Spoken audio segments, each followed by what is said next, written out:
மேல்நிலைப்பள்ளி புத்தியூரில் படிக்கிறோம். நாங்கள் வந்து 8th ஸ்டாண்டர்ட் படிக்கிறோம். என்னோட பேர் நைஷ்மா. என் பேர் மீனு.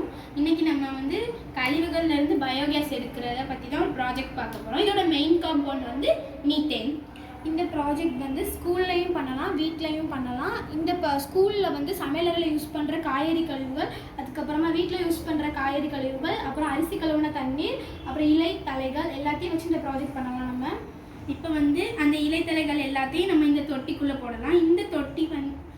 இந்த தொட்டிக்குள்ளே இருந்து அது வந்து ஒரு மாதத்துக்குள்ளே பயோகேஸாக மாறும். அந்த பயோகேஸ் இந்த டியூப் வழியாக போய் இந்த சிலிண்டரில் கலெக்ட் ஆகி அதுக்கப்புறம் நம்ம வீட்டுக்கு யூஸ் பண்ணுற மாதிரி சிலிண்டர் கேஸாக மாறும்.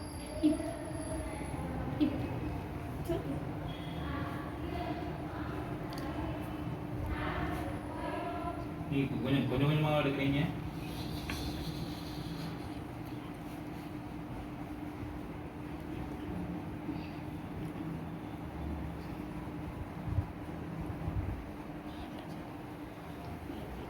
இப்போ வந்து எல்பிஜி கேஸோட விலை வந்து ரொம்ப அதிகமாக இருக்கிறதுனால இது வந்து நம்ம வீட்டிலே ரொம்ப சுலபமாக பண்ணலாம்.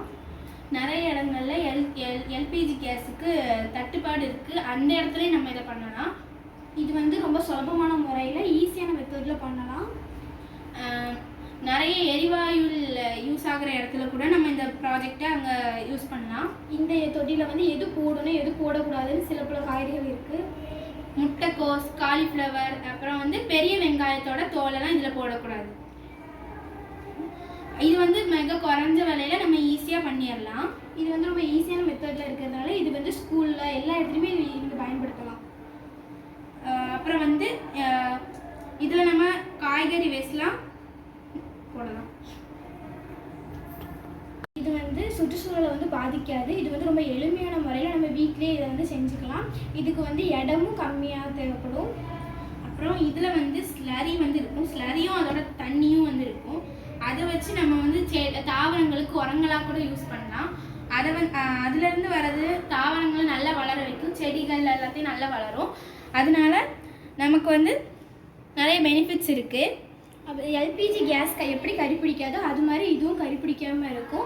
அதுக்கப்புறம் எவ்வளோ தீந்துருமோங்கிற பயமே வேண்டாம். ஏன்னா நீங்கள் எவ்வளோ காய்கறி வேஸ்ட் இதில் போடுறீங்களோ அது அளவுக்கு உங்களுக்கு கேஸ் வந்துக்கிட்டே இருக்கும். நிறைய கிராமப்புறங்கள்லாம் பார்த்தீங்கன்னா கேஸ் வர்றதுக்கு ரொம்ப கஷ்டமாக இருக்கும். அந்த டைம்லலாம் இது நமக்கு நல்லா யூஸ் ஆகும். இது வந்து குறைவான இடத்துல நமக்கு நிறைய உதவிகளை செய்யும். இது வைக்கிறதுக்கு ஒரு சின்ன இடம் கூட போதும். நமக்கு அந்தளவுக்கு பெருசு வேணும்னு கூட இல்லை. இதுக்கு வந்து ரூபா வந்து ரொம்ப குறைவு தான். கம்மியான ரூபாயில் வந்து நிறைய ப்ராஃபிட்ஸ் இருக்குது இதில். அது மட்டும் இல்லாமல் இதில் நிறையவே வந்து கேஸ் நமக்கு தீர தீர கிடச்சிட்டே இருக்கும். அப்புறம் இதில் நிறைய பெனிஃபிட்ஸும் இருக்குது. சுற்றுச்சூழலுக்கு பாதிக்காது.